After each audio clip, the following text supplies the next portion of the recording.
Hello and welcome to the Clinical Care Options podcast on hot topics in NASH. I'm your host, Zachary Schwartz. This series features experts in endocrinology and in hepatology covering the latest in screening, diagnostic tests, evidence for diets, and treatment, and each one is followed by an in-depth question and answer session.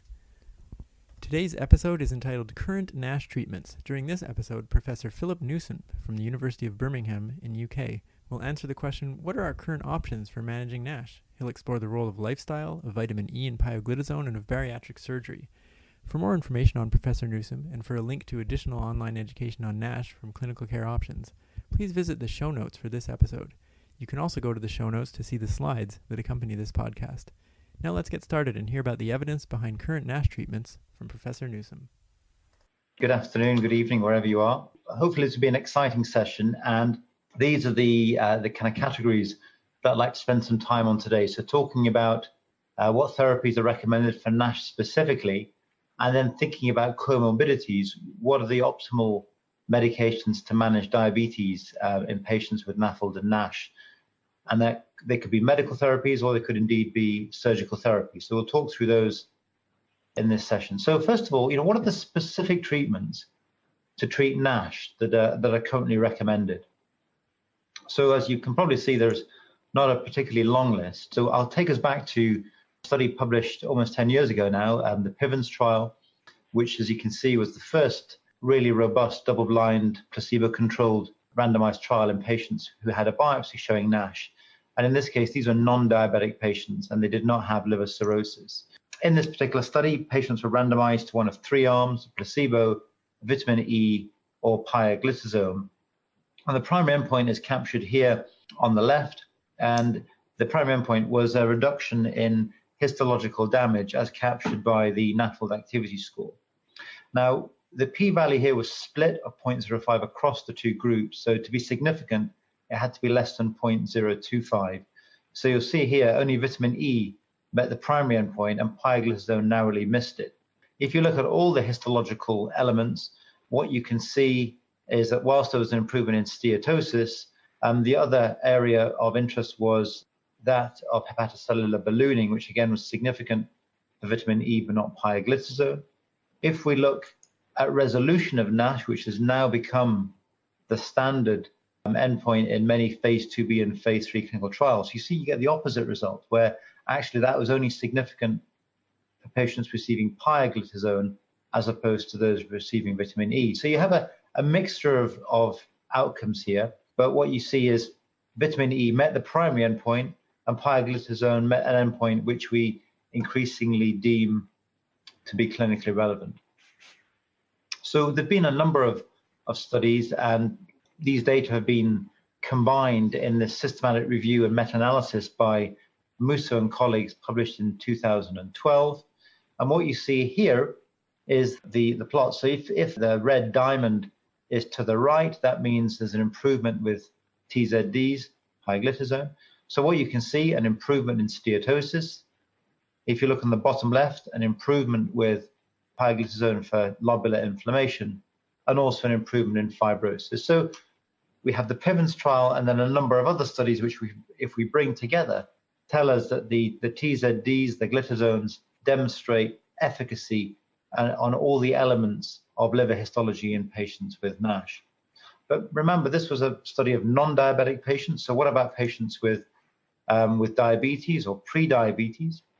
So we're fortunate we have a recent study here from Ken Kusi and colleagues looking at patients who indeed have got NASH and pre-diabetes or type 2 diabetes. So again, a very nice study, just over 100 patients. Again, rigorous study, randomized with a placebo arm.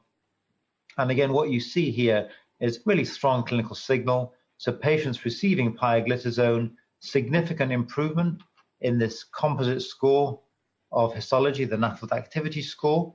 And similarly, if you look at resolution of NASH, 51% of the patients receiving pioglitazone achieved that. Not quite an improvement in fibrosis, but that could be a size issue. In other words, you might need more patients to see that effect. So if we pull all of that together, what does the relevant American Association tell us? We've not covered the metformin data, and whilst metformin is great for the treatment of diabetes, there really is insufficient data to suggest that you can use metformin to specifically treat NASH. So fine to treat diabetics who have NASH, where you're trying to treat the diabetes, but not specifically to treat the NASH. What about pioglitazone? Well, I think on the basis of the data that I've presented, the guidance is pretty clear. So for those individuals who've got a biopsy that shows NASH, you can consider these drugs for patients with and without type 2 diabetes, so long as there's a discussion around the risks and the benefits. Now, you'll be familiar that some of the discussion around pioglitazone, around weight gain, potentially around bladder cancer and osteoporosis. So it's important that you have a detailed discussion with your patients to discuss the pros and the cons. You'll see notably that at this point in time, treatment is reserved for those people who've got a biopsy demonstrating NASH, as opposed to those people who have, for example, just fat on an ultrasound and elevated liver enzymes. So what about GLP-1s, so exenatide, liraglutide, and the like? Well, there are some data suggesting efficacy, but it's not sufficient at the moment to warrant use of these drugs specifically to treat the fatty liver. We'll come on to how you might use agents such as this to treat the diabetes in this setting, but that comes later on.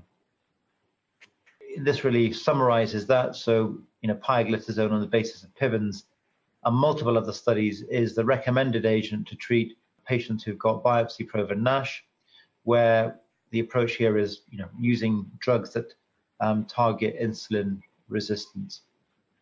And metformin and liraglutide not recommended at this stage. Now, more recently, there was a nice study published in Hepatology this year, which interestingly demonstrated this was not a randomized study. It was a single center study, a natural history study, looking at patients who've been treated with vitamin E. And I think it was quite intriguing. It demonstrated that those individuals that received vitamin E had a better transplant-free survival and a lower rate of hepatic decompensation. So really clinically meaningful endpoints. Now, of course, it's not a randomized control study, and therefore you can never fully discount there could be some bias in that there was differences between the patients. Even though the study was well performed, you can never fully exclude bias in this setting, but it provides perhaps some assurance about the longer term effects of vitamin E in this cohort. Now, there's a huge amount of activity ongoing at the moment. One of the more recent studies that you may have seen is looking at obeticholic acid, with the data being presented at the meeting in Vienna earlier this year, and recently published in the Lancet, suggesting that obeticholic acid is effective in the histological evaluation of NASH. That's not been approved yet by the regulators, so that may be something that comes through in the next year. So at this point in time, exciting data with obeticholic acid, but not reaching the stage with the regulators that we can use it in routine clinical practice. So coming on to the second recommendation from the ASLD. So again, it says that vitamin E can be used to treat patients who've got a biopsy-proven diagnosis of NASH. The stipulation being that it's reserved for non-diabetic patients. That's the group that were tested in the clinical trial, and not recommended to treat patients with diabetes. There was some previous concerns around long-term issues around prostate cancer. So again, it's a discussion that you need to have with your patients, but you saw the recent data which suggested that it may be associated with an improvement in terms of liver decompensation and transplant-free survival. So if we put all of that together, the two agents which are currently recommended by the ASLD, pioglitazone, which can be used in patients with NASH, with or without diabetes, and vitamin E in those patients with NASH but not having diabetes. And the other classes of drugs, as I've talked about before, require further data for. So I talked about the importance of discussion with your patients. That's really important, because otherwise they're going to Google this and they're going to find out about these potential risk factors and not comply or be concerned. So vitamin E, I talked about this potential concern around all-cause mortality risk and potentially stroke and prostate cancer risk. Now, the risks are relatively modest, but it's just important that you have these discussions and, of course, tailor them to the patient in front of you. Pioglitazone, again, you can get some weight gain. In particular, you get peripheral edema. So it is important to reassure patients that the weight gain that they're seeing is edema rather than fat. I talked about osteoporosis, so it's particularly relevant if you've got postmenopausal ladies. The bladder cancer risk, I mean, there's a bit of variation in the literature there, so again, important to provide some balance when discussing it with your patients. So that's really it in terms of specific treatments for NASH. As I'm sure you've all seen, there's a huge number of clinical trials that are being pursued at the moment. And I guess one of the most exciting, because it's positive and recently reported, is that with obeticholic acid. And I'm sure 2020 will be very exciting times as we hear the regulatory perspective and then hopefully the payer perspective. So I'm sure we'll have questions about specific treatments later on. But what about the management of diabetes in these patients? You know, many of the patients that I see, many of the patients that are referred up to hospitals with NASH will often have diabetes. So it's thinking, well, how do I best manage their diabetes given that I know that they have NASH? Well, I think NASH in many respects captures the need for holistic medicine, okay? So whilst we're treating their liver disease, we know that many of these patients will die from vascular disease, will die from non-liver cancer. So it's really important that we treat them in a holistic manner. So in many clinics now, you have access to not just, patients have access not just to a liver doc, but also an endocrinology doctor or a diabetologist. And, you know, for many of these patients, it's trying to get diet right, advice on exercise. And in some cases, of course, if you're linked to weight management, psychology input will be very important. And it's about tailoring it to the individual. There's no point telling a patient that they need to go to the gym 5 times a week and lose 10% of their body weight if they're not doing any exercise. So it's about taking small steps to get the patient on the right road. Another really important part, and this can be managed by you or in conjunction with their primary care or community doctor, is thinking about how you manage aspects of the metabolic syndrome. Remember, the commonest cause of death is vascular disease. So it's making sure you get on top of their cholesterol profile, their triglycerides, managing their blood pressure, taking time to explore whether they're ready to stop smoking if they're smokers, and considering the optimal use of platelet medication if they have other risk factors. Other things to be really considering, you know, do they snore? Do they fall asleep? Do they have those risk factors? And again, we have good treatments for patients who have obstructive sleep apnea. But to do that, we need to be aware of it. We need to ask the right questions and explore that further. And of course, if patients have got significant joint disease, that's going to impact on their ability to exercise, which in turn impacts potentially on their weight. So clearly, a lot of work to do. It's almost becoming like you're becoming a general internal medic again. But if we're to treat our patients well, you know, we need to do all of those things. So if you pull all of that together, you've got things which are about controlling their weight. So I've talked about diet, I've talked about physical activity. One of the things I'll come on to when we start talking about the diabetes is, you know, ideally you want a drug that manages their diabetes whilst also either reducing their weight or not increasing their weight. And for many patients, we know that the best treatment to get rid of their excess weight in the most substantial manner is weight loss surgery. And we'll talk about that a little bit later on. So going to the top right, treating their diabetes and CV risk factors is important. So we've talked about agents for sugar, also managing their lipid profile and their blood pressure. Liver-directed treatments we've talked about already.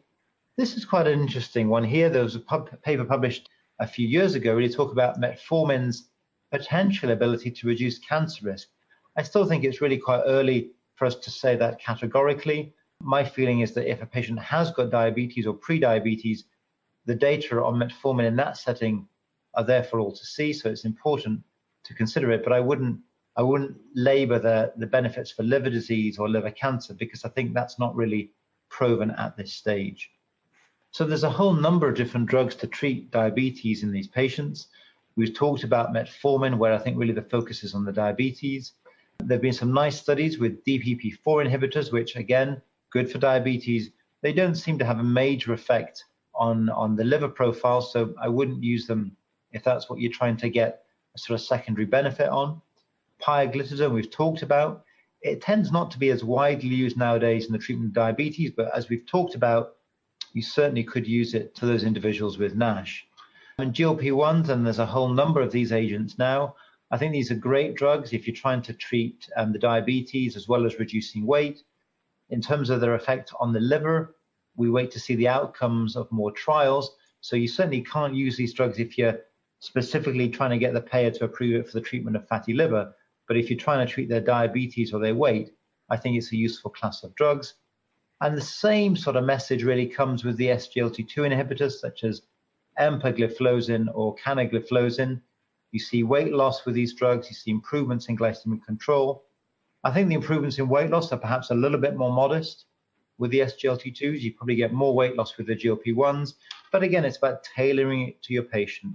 We know that with the GLP-1s, sometimes you get side effect profile of nausea and vomiting, which can sometimes be an issue for this group of patients. So if we just come on to this question now, the question is, somebody who's got NASH, you're trying to treat their NASH specifically, they've got diabetes, what is the recommended drug according to AASLD guidance? If you could please vote now. Okay, well, so I mean, the correct answer is pioglitazone. So just to come back to sitagliptin, good drug for diabetes, but in terms of which drug is specifically recommended for the treatment of NASH, it's not sitagliptin, and also the evidence for that are not recommended. Sitagliptin negative studies in NASH, metformin, the data don't really support its use in NASH specifically. The GLP-1s, an exciting class of drugs, but we don't have the data at this point in time, but hopefully in years to come we will. So a slight, extension of this, if we're thinking about the diabetes treatments and weight loss, so we've got a patient who's got NASH and diabetes, but we're really trying to get on top of their weight. What are our options? So here's guidance from the Endocrine Society from a couple of years ago. So again, if you start at the bottom of the triangle, really important. We need to get on top of behavioral modification, really get the patients to buy in to those changes in behavior, diet, and exercise. In terms of pharmacotherapy, we see here that once their body mass index starts to get above about 27, in particular with a comorbidity, and that would include NAFLD, or in the absence of a comorbidity above 30, that's when you can start to think about drug therapy, and I'll talk to that in the next couple of slides. As people start to get more significantly overweight, so we're talking here BMIs above 35 with comorbidities, or indeed BMIs above 40, then we're in the realms of thinking about fairly substantial need to reduce weight. So we start to think about bariatric surgery. So let's look at some of the evidence that looks at percentage weight loss and the effect on fatty liver. Now, it's fair to say we don't have a huge number of studies. There's not a great deal to go from. There's a nice study published in 2015 in Gastro, which gives us a better handle. So the first thing to say is, not surprisingly, there is a good relationship between losing weight and histological improvement in NAFLD. The point to take home, though, however, is it's not always the case. So some people lose a lot of weight and don't have an improvement in, say, resolution of NASH or fibrosis regression.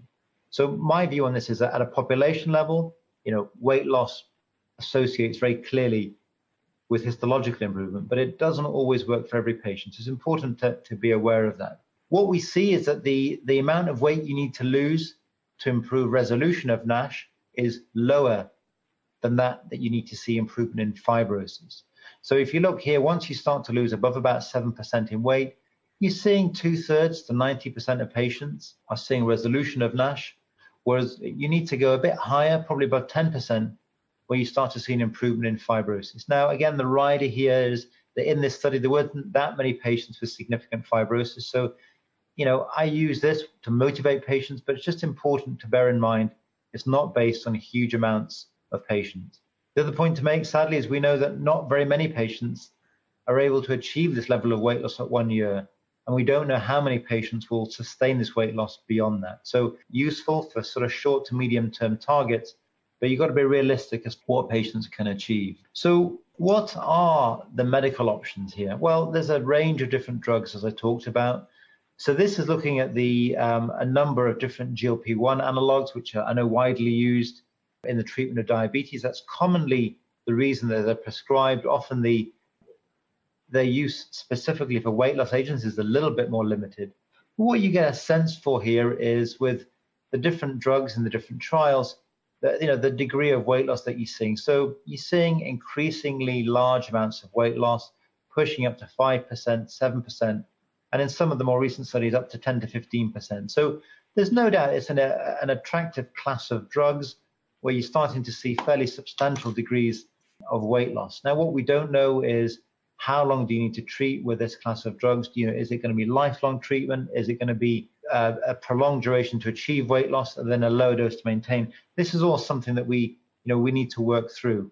But given what we know from this slide here, we can see that if we're seeing 7 to 10% weight loss, we're starting to potentially impact not just on the weight and all those other complications that come with that, but also starting to see potentially an impact on liver histology. And we just need to see those trials come through.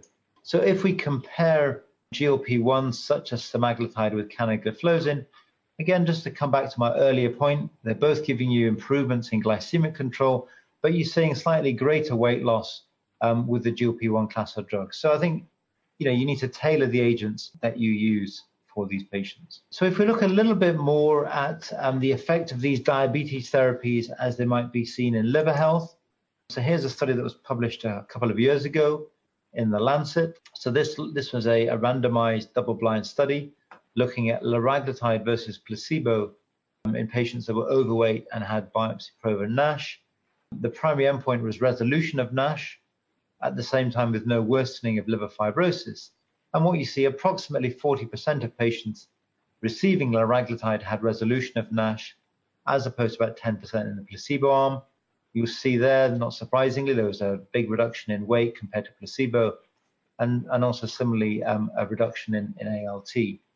If we look at the SGLT2 inhibitors, and this is a trial with empagliflozin, here this is a reduction in liver fat. What you see when you go from baseline to week 20, no change in the placebo, but quite a substantial reduction in fat with empagliflozin, and similarly a reduction in liver enzymes. So again, it's not a phase 3 clinical trial, neither of them are, but a sense really that you're seeing improvements with these classes of drugs. So if we look a little bit more now at weight loss with these drugs, or weight loss approaches for those people with a more substantially elevated BMI, I think for this group of patients, it's not unreasonable to use pharmacotherapy. But I guess the reality is if you're trying to get their BMIs down to sort of, the high 20s, low 30s, it sometimes requires, a little bit more than just pharmacotherapy. There's a whole number of different approaches that have been used.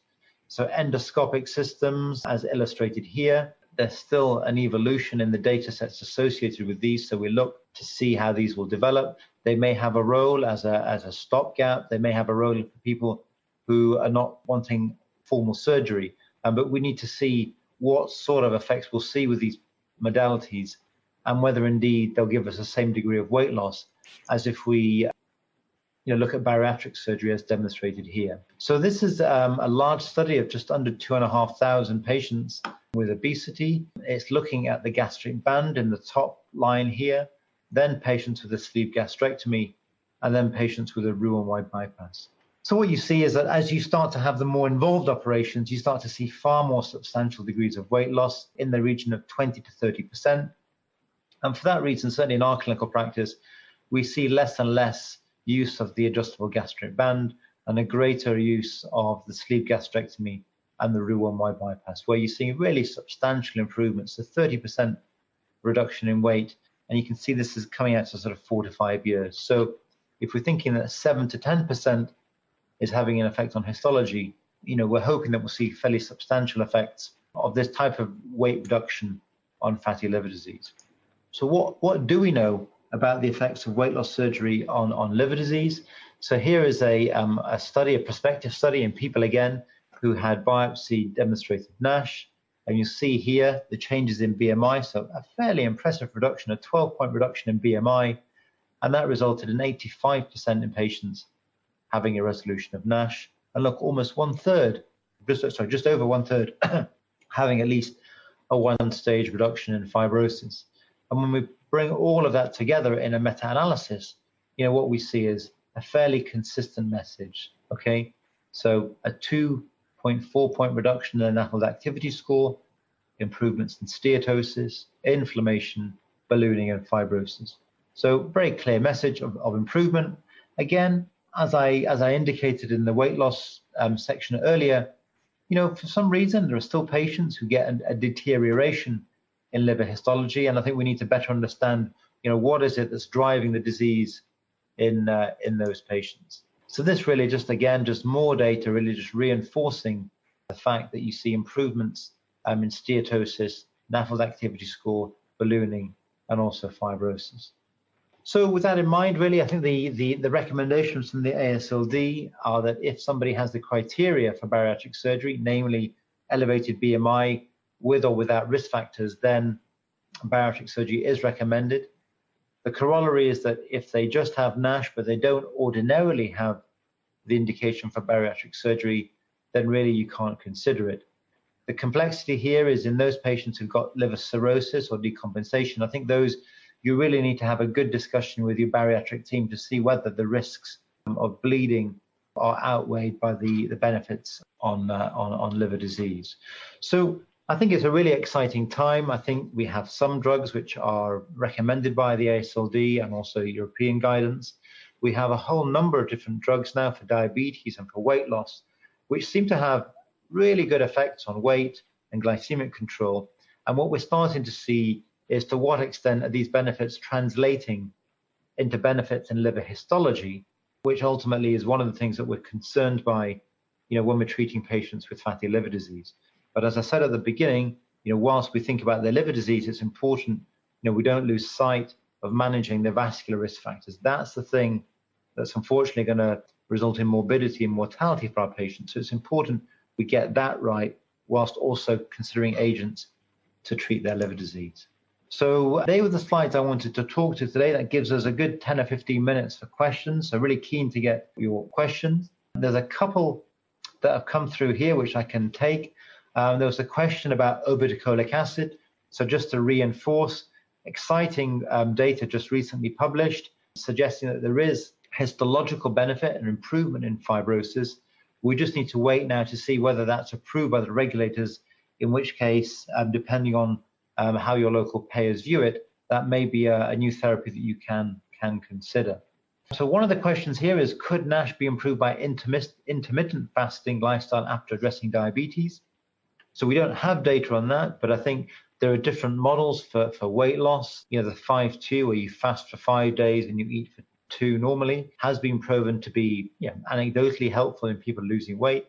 I think my feeling is that really people need to adopt something which is sustainable. I'm always slightly apprehensive about fad diets or extreme diets, because my worry is that people are not going to be able to sustain those. And then you return to this sort of yo-yo effect where people lose weight, gain weight, lose weight, gain weight.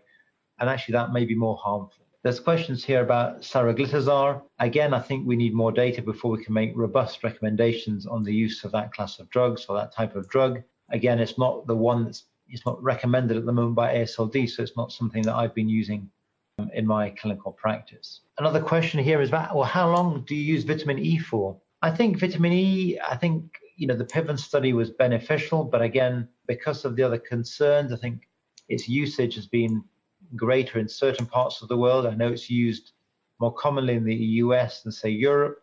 The duration of treatment, I think, is very difficult to know. I mean, we have a study which was almost 2 years, so theoretically, that is the duration of treatment. Then it begs questions of how do you know whether a drug's worked or not without having a liver biopsy? And these are questions really which the field is still really grappling with. You could look at changes in liver enzymes.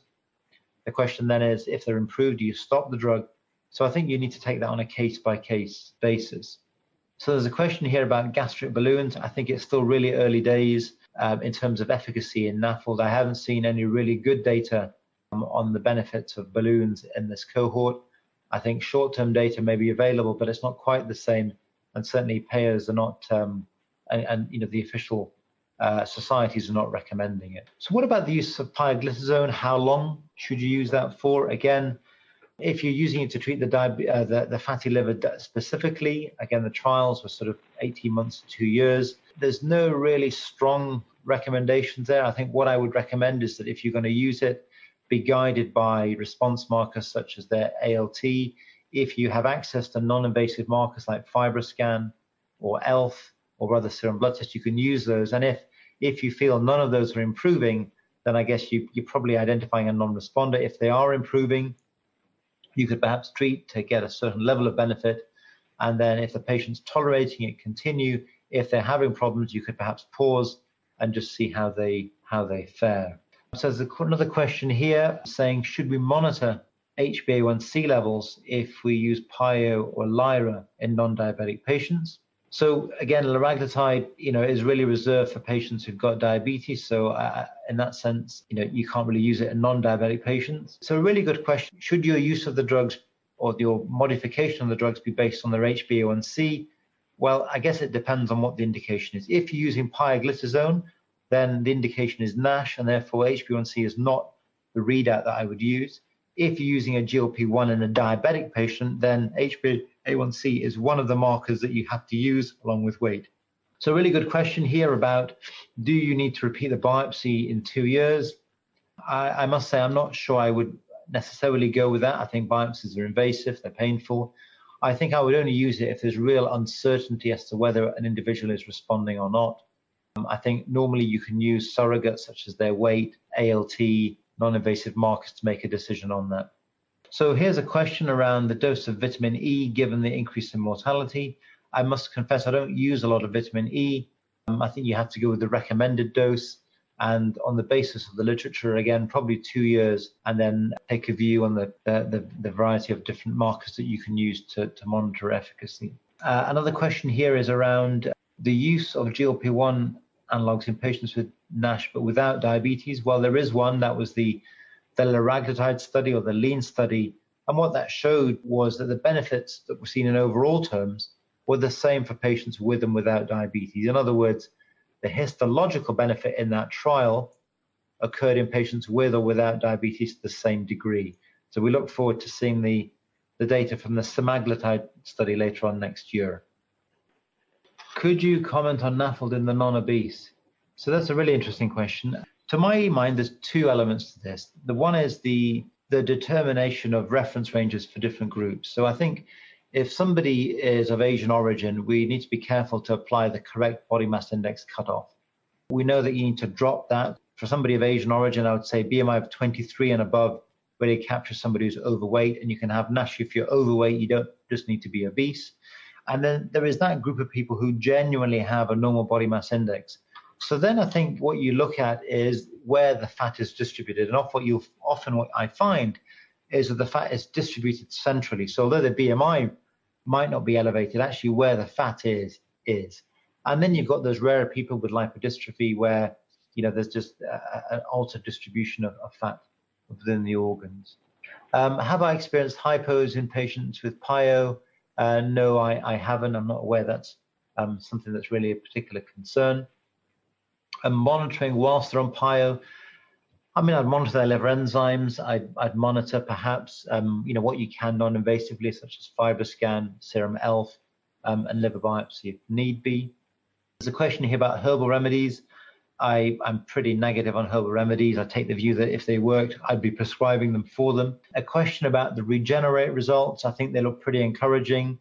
I think we need to be realistic here. We're not going to get a drug that completely clears NASH in 70% of patients. If you look at hepatitis C, it's small steps. And what we see here is the first time a drug is able to have an effect on fibrosis. So encouraging.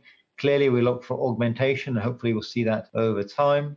Will we have biomarkers that can identify fast progressors? Hopefully, not available just yet. At the moment, we're looking to see from all the clinical trials, how do I identify patients who progress more quickly? Some data suggest the presence of hypertension might capture people that progress more quickly, but we need to see that validated in different groups. Is it appropriate to use vitamin E and Pio in combination? There's no evidence to support that, so I probably wouldn't recommend that at this point in time. Here's a question about using FibroScan in people with elevated liver enzymes or elevated bilirubin. So I would reserve FibroScan. My take on this is there's two steps. One is, why does somebody have abnormal liver tests? And then how severe is it? So I would reserve the FibroScan in people in whom you've made a diagnosis, but you're then trying to work out how significant their liver disease is or isn't. What do I recommend for post-gastric bypass nutrition and vitamins other than vitamin E? I leave that very much to the weight management and bariatric team. It's really important that minerals are monitored because we know they can become quite sick if they're not monitored, but I very much leave that to them. Questions here to them about the treatment of lean NASH. I think, as is mostly found in Indians. So firstly, my comment is around making sure that we've accounted for, normal reference ranges for BMI for their ethnic group. Also looking to see where the fat is distributed. And then I think, it's a slightly evidence-free zone, but I would probably, use what agents you can have in terms of if it's glycemia, I would use insulin sensitizers. Any known association with polyfluoroalkyl substances and fatty liver? There was recently a clinical practice guideline published by EASL. I can't remember specifically, it's worth checking. Sometimes these associations are not that strong, so it can be quite difficult to say categorically. So there's a question here about what point do I tell my patients to consider surgery? I mean, I very much see that as being part of the weight management package. So, you really at quite an early stage, they'll see a psychologist, they'll see a dietitian, they'll see a doctor, and, then they'll often start on pharmacotherapy. And depending on what their weight is, it may be that, even with good responses to pharmacotherapy, because their body mass index is starting at such a high level, that really there may be a rationale to consider bariatric surgery. I guess a follow-up question to that is does the presence of NAFLD or NASH contribute to that decision? Well, it does in that it influences the decision to consider weight management in the first place anyway. Right. But I don't think it alters, once they're eligible for weight loss surgery, then I think the presence or absence of NASH, it might reinforce to the patient the need for weight loss surgery, but it's one of only many factors. Thank you very much, Professor Newsome, and thanks to our listeners for joining in. As a reminder, to hear more about NASH from Clinical Care Options, click on the link in the show notes. Please be sure to check back again for more episodes on important topics.